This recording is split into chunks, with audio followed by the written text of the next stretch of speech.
to the day I was standing in this garden with that view, preparing a proposal on Ukrainian housing. What a difference a year makes.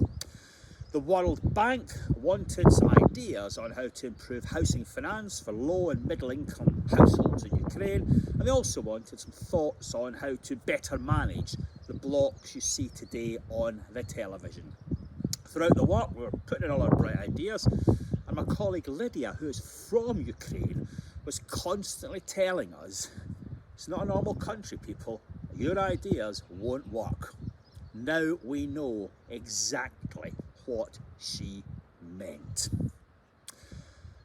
Watching a television programme in Scotland the other night, it's called Debate Night. Pat Kane, formerly of Hue and Cry, was on it, and he'd interviewed Pussy Riot, the protesters against Putin, and what they were telling him is there's a huge amount of protests and disquiet with Putin. And what we need is another moment like when the wall came down, when the West, when countries like Britain inspired folk with MTV, democracy and freedom.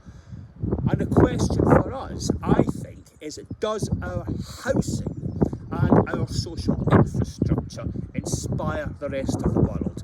If you're in Ukraine, if you're in Russia, do you look at Britain, do you look at Scotland, Wales, Northern Ireland, England and say, boy, that is a society to aspire to? Now that is the challenge.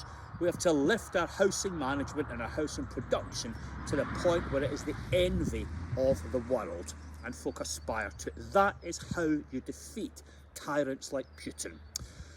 Alistair, famous Scottish author, quoted a great poem by Dennis Lee many years ago in the referendum debate. In fact, before that, in one of his books. Work as if you live in the early days of a better nation. We do that, things will improve. We don't do that, we continue to look inwards.